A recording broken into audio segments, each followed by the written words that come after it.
Hello and welcome. This is your weekly fix, and I'm Smita Nair. Earlier this week, the government unveiled a radical new short term recruitment policy for the armed forces called Tour of Duty or Agnipath. The tour of duty offers an engagement of 4 years. This includes the training period. This contractual recruitment of personnel below officer rank, PBOR, envisages all of them being discharged after the 4 year period. However, a quarter of the released Jawans would be re inducted for full time employment. As per the information available in the public domain, there will be no restrictions on where tour of duty inductees could serve. They will be eligible to be deployed as combatants in key forward locations. There will be no restrictions in their roles. The 75% of tour of duty inductees at the end of that contractual period will get a lump sum of over 11 lakh rupees but will not be eligible for pension. And it would appear that this is the primary objective of the scheme, which is to reduce the ballooning services pension payouts in order, the government says, to finance long postponed military modernization. Now, many veterans, retired officers of the armed forces have warned of the pitfalls of this recruitment program, saying the benefits don't even begin to make up for the potential dangers it poses. Some have even gone so far as to say the scheme will sound a death knell for the armed forces. There have been questions raised on the impact on operational effectiveness and organizational ethos.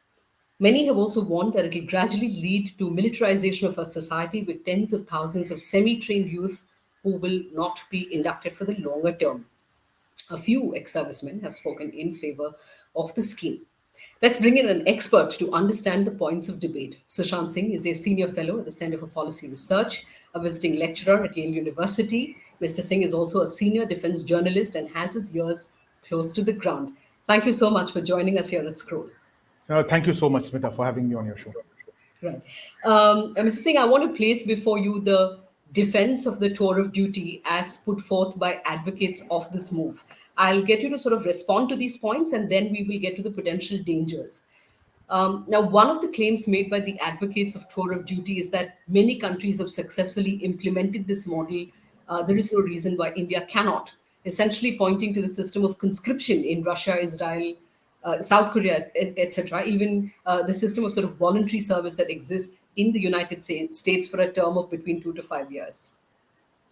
Essential, the fundamental point to understand is uh, the rationale for doing it. What was it that was broken with the Indian Armed Forces that you were trying to fix with this? A reform or a change or a shift cannot be just for the sake of it. Over the last 8 years that this government has been in power, Mr. Modi has been full of praise for the armed forces, full of praise for the military, has gone on various election campaigns in state assembly elections and in the last Lok Sabha election, praising the military to the skies. At no point in time have I heard any critique of the way military is organized or has performed or has done any other thing. If that be the case, what is it that you are trying to fix? What was it that was broken in the first place? So other countries have different reasons. Israel is a very small country. It has very large national security goals. Other countries do not have enough volunteers to join the armed forces, like Russia. India does not have that problem. In India, the unemployment is so massive that for every single vacancy in any government job, whether it may be of a janitor or it may be of a clerk or it may be of a soldier or a paramilitary soldier or a policeman, we get almost 50,000, 60,000 people volunteering for it. So for us, conscription is not an issue. For us, volunteering is not an issue. For us, there is no issue with the performance or the operational capabilities or the outcomes or the behavior of the armed forces. Then why this change? What was the need for this change? Right. I'll come to the question of why it is sort of fiscally prudent, perhaps, and all of it a little later. Could you, Mr. Singh, now that the government seems to have gone ahead and unveiled the plan, perhaps talk and illustrate with examples to how this sort of tour of duty scheme could potentially have an adverse implication for operational effectiveness?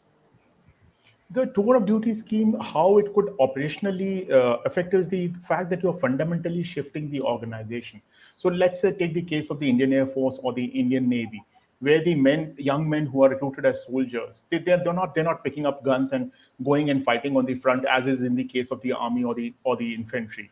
In these cases, these are very specialized technical manpower who are keeping, various weapon systems. In the case of Indian Air Force, the aircraft serviceable and operationally ready. In the case of Navy again, various platforms, various ships, various vessels, which are very specialized technical equipment. As you can very well imagine, this requires extensive amount of training and experience, which is only garnered over a period of time. And that is when you can keep the operational capabilities and the serviceability of this equipment and platform very high. If you have people who are only inducted for 4 years, and out of which they have trained for 6 months, and probably in their last 6 months or a year, they're waiting whether they would get into the 25% people who are re-entered into service, into regular service.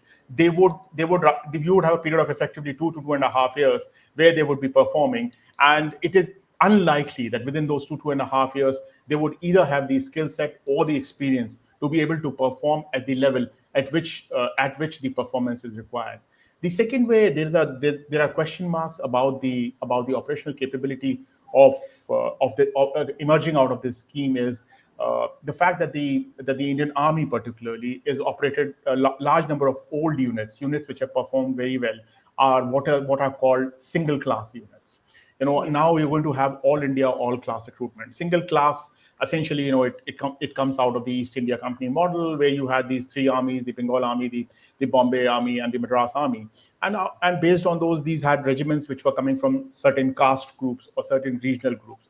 So you have the Jat regiment, you have the Rajput regiment, you have the Marathas, you have the Kumaon regiment, you have the Gorkhas. Now there's going to be recruitment which is going to be all India, all class. It is not going to come from any of these states. It is not going to come on caste basis.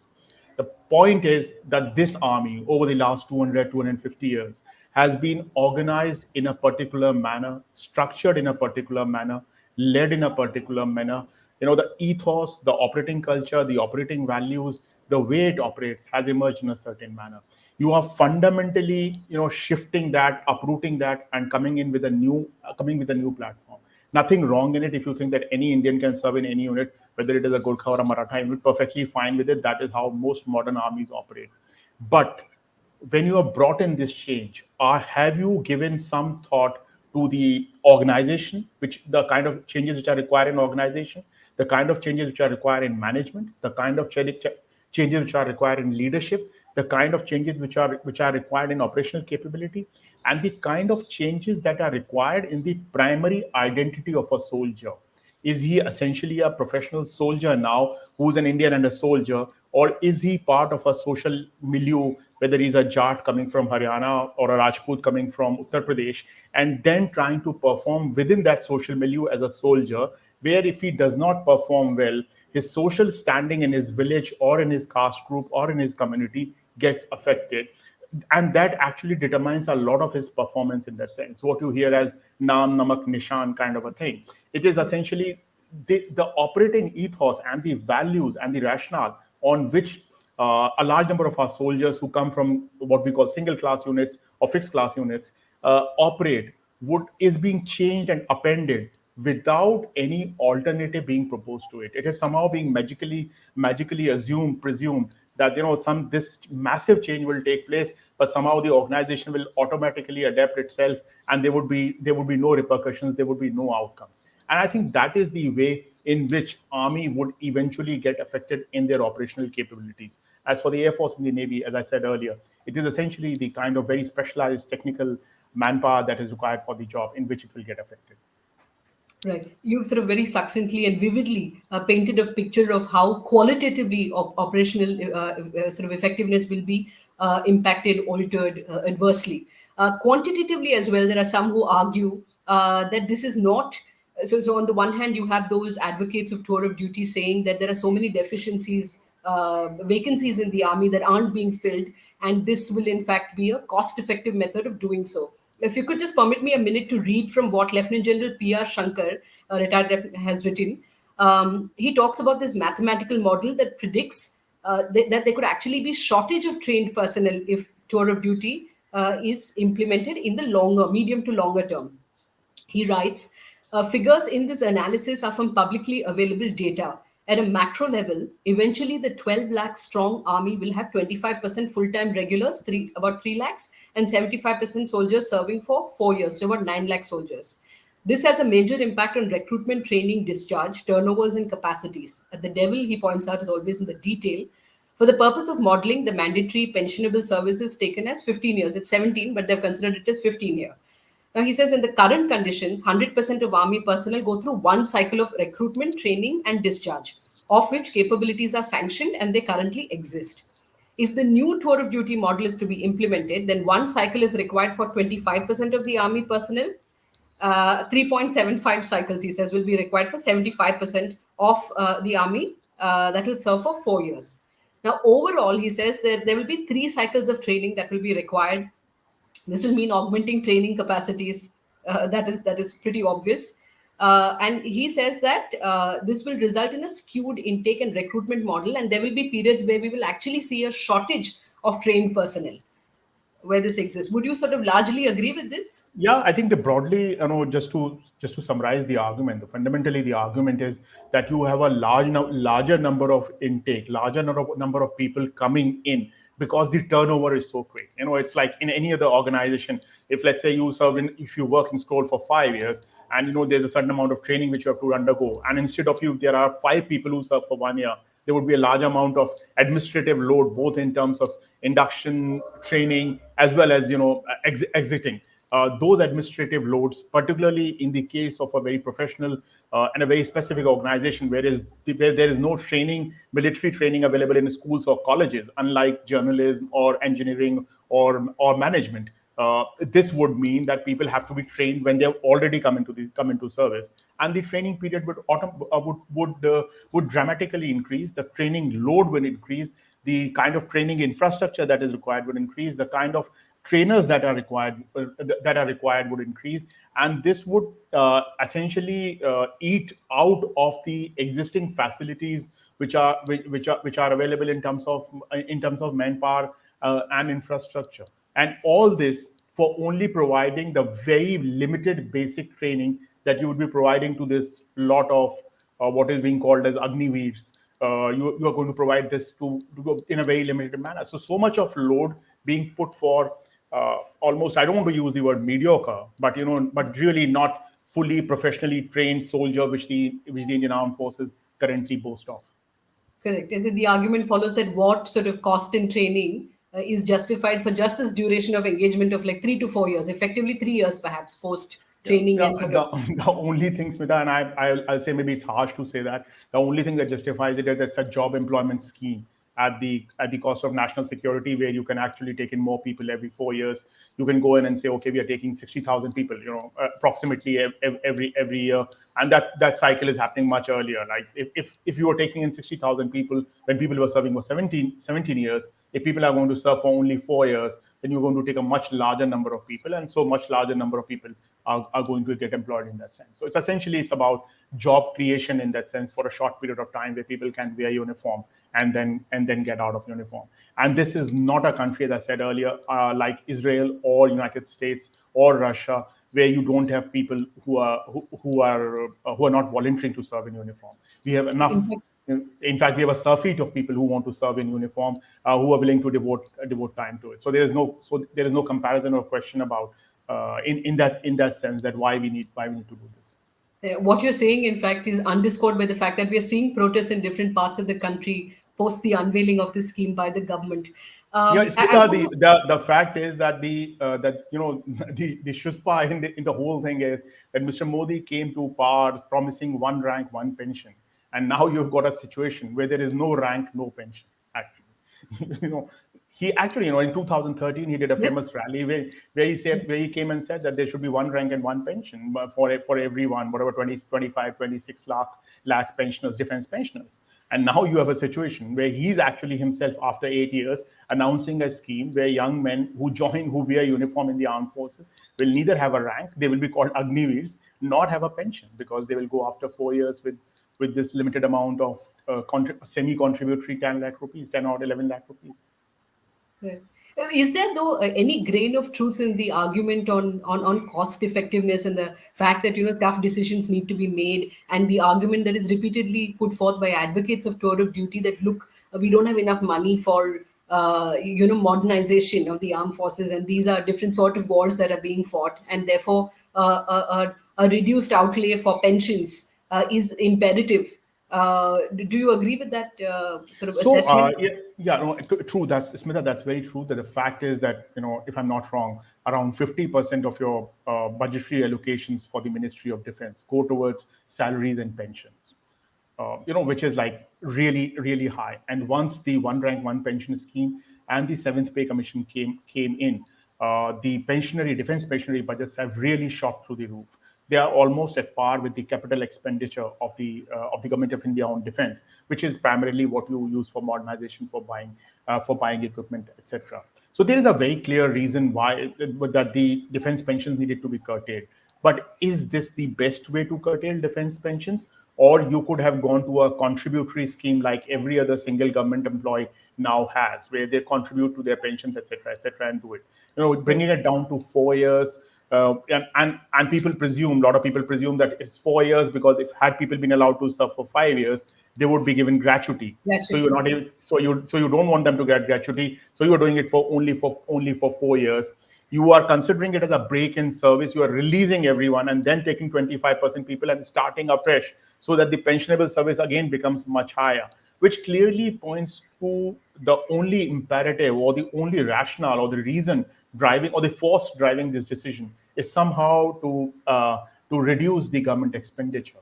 To presume that all the money that is hypothetically saved by bringing in this scheme would go for defense modernization is may or may not be true. It may be true that the government will because there is no fixed allocation which says, okay, if the defense pensions reduced by 20,000 crores, we are going to give you 20,000 crores more for defense modernization.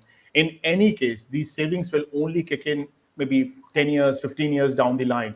By during that period of 10 to 15 years, are you not going to modernize the Indian armed forces? Are the Indian armed forces going to suffer for the next 10 to 15 years? Because only then will the pensions will be reduced.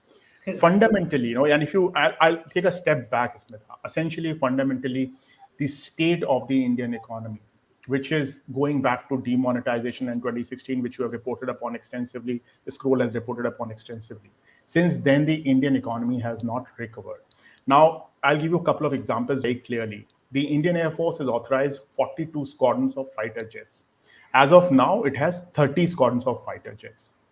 The Indian Navy wanted to be a 200 ship navy as per its own documents. It's a 130 ship navy right now. It only has 12 submarines. The Indian Navy says we need 3 aircraft carriers. It has only one aircraft carrier. The Indian Army is short of around out of 12 odd lakh people. It is short of more than 1 lakh people. And now you have this scheme coming in. Fundamentally, the national security needs of this country require a certain economy, a certain standard of economy, or certain economic strength which this government is unable to provide, which the Indian economy is unable to support. So the national security needs of this country cannot be met by the state of our economy. That is the fundamental point, whichever way you couch it, whichever way you put it. The economy is not strong enough to support the kind of armed forces that this country needs. Right. A couple of final questions. The late Chief of Defence Staff, Bipin Rawat, while everybody says that this is essentially his idea, he's the sort of fountainhead of all of this. It isn't true, right? He has also been a skeptic of. No, that's absolutely. He was on record when the scheme was first pitched. I think in 2020, when it first became public, and he very clearly said, "What do I do with this? How do I take these people? How do I take these people in? How do I train them? And why would I train somebody and allow him to go after a few years?" He's in fact on record, quoted in one of the news portals, in one of the news stories, very clearly. He was not really in the favor of this. When I inquired a little bit more from people, not about General Rawat, but the fact is that the three armed forces had sent a proposal to the government that if this scheme could be tried out for only recruiting 5,000 people over a period of 5 years, and then studied as to how this pilot project goes, and then based on that study of that pilot project, could it be implemented in full over a larger thing? That proposal was rejected by the government. That would have been a much more prudent way, much more logical way, much more rational way of going about such a major change, such a major upheaval, such a major disruption, rather than saying, you to use that old, advertisement, "Sare ghar ke badal dalunga" type thing, in Yeah. only in one go. You can actually do a pilot project, you can do a study. There's no parliamentary debate, there's no parliamentary standing committee report, there's been no white papers, there's been no public discussion. The people who have taken these decisions are not owning the decision. You front out the service chiefs and the army commanders and the air force, naval commanders, theater commanders to come out and front the decision, own the decision, when it is clearly not their decision. This is not fair on the country, on the armed forces, and on the aspirants who want to join the armed forces. So the consequences, as you mentioned, whether it is in terms of professionalism of the armed forces, or their operational capabilities, or on the social costs, or in the general functioning of Indian democracy, I think it does not augur well, and it does not showcase what is good about India. That supplementary to that, and I apologize if it's a naive question, because I have never covered the armed Yeah. forces or the defense ministry for that matter, but it is a layperson question. Now, of course, the Indian military is mercifully under a firm and robust civilian control, as it should be. Thank God for that. But if the military brass, the leadership currently, is not enthusiastically in support of this scheme, where have they erred in not sort of being able to convince this government? Some commentators have, I don't know whether it is an uncharitable comment, but some commentators have suggested that, they have sort of given up, conceded space, the space they shouldn't have ceded, just to allow this sort of populist move to come to fruition. So this is a very tricky area. At what point does the military leadership decide that this is completely unacceptable? And now, in a democracy, at the end of the day, a parliamentary democracy where the executive has the powers approved by the parliament, uh, the only option then that is left for the service chiefs is to quit. There's actually no other option other than that. If you believe that this is completely unacceptable, let's say tomorrow you say the government passes an order that every soldier will go with a BJP flag in every village. What would service chiefs do? Will they accept it, saying, we have to listen to the government of the day, or will they say this is unconstitutional and therefore we're not going to follow it, and but it's still going to continue in service? Or are they going to resign, and are they going to say, no, sorry, I'm resigning and I'm moving out? Now, these are very, very gray areas, because the moment a military service chief or a military chief says, I am following the constitution, which the government is not following, but I'm continuing to be in service, then you go down the path of Musharraf and Zia in Pakistan, where they say, Bhutto is not following the constitution, therefore Zia is taking over because constitution is being violated, army is coming on top. Now that's a very dangerous situation. You don't want the army to be deciding as an arbiter that, doctrine of necessity, that they needed to intervene because constitution was not being followed. So the only option to my mind in such a case, if I were to accept that the service chiefs are opposed to it, vehemently opposed to it, were being politically told to do it, would be to say that they need to then go and say, thank you, I'm not going to do it under my watch, I'm going to walk away. Now, that's a very big decision. That's a very big call to take. I do not know how many people in how many spheres of life, in what all institutions in this country would have the courage to do that. They can go public about it. They can do everything, but then they need to take that very major call. And I think to expect the service chiefs to take that call, personally, in my view, maybe a bit unfair. I would have been much happier had they, like they do on many other issues, on AFSPA, on vacating Siachen, on Nagaland, on Kashmir. They would have probably conveyed their views through sources, as they very openly do, and Right. let the people know that they were opposed to it, and there are major downsides to this. The fact that they did not do that, even when they are willing to do that on many other issues, whether it is Kashmir, whether it is Nagaland, AFSPA, Siachen, Pakistan, all these issues, sources. Uh, they could have probably done that on this issue as well. At least as a one major step where people would have been educated and told that the services have a certain view about it. View about it. Correct. Yes. One final question, Mrs. Singh, before I let you go, and this is a very important one. Can you speak to the dangers of a semi-trained or almost trained set of group of young men being released out into the society when unemployment, when we are facing an unemployment crisis, despite the promises being made that efforts will be made to, to sort of induct them into other paramilitary forces or police forces, etc. There's no guarantee of that. After that's what I've got from what I have read of what this scheme is. What are the dangers it poses? So there are, I'll say there are two dangers to the whole exercise. One danger is which I have written about earlier in the caravan piece, which you have read, and even otherwise, which many people may have referred to, the fact that while people specifically trained in violence, when they come back to the society, which is where economy is weak and where hopes are low, uh, they eventually become organizers of some kind of violence in that area, which is what happened during India's partition. There is research paper by Stephen Wilkinson which clearly shows data that violence increased by such and such percentage in each of these areas where demobilized soldiers from Second World War came in and organized themselves. Similar data or similar evidence is available from Serbia and from Rwanda, that people who are organized, people who are trained in violence and can organize themselves can inflict much greater violence. As you know, the current status in Indian society where majoritarian violence has taken roots and where state capacity to inflict violence has come down, where our institutions of the state, whether it be the police, whether it be the judiciary, whether it be the parliament, whether it be the opposition political parties, whether it be the NGOs, whether it be the media, they are unable to provide the kind of checks and balances that they should be providing in this environment. There's a very clear danger that a large number of people, a few thousand people, 30, 40,000 people, coming out every year, trained in executing violence, trained in organization, coming into this kind of social milieu, could add to the chaos, could be very dangerous in a certain sense, could be weaponized in a certain sense by certain kind of extreme politics or other emotional tropes like religious majoritarianism that we have on display.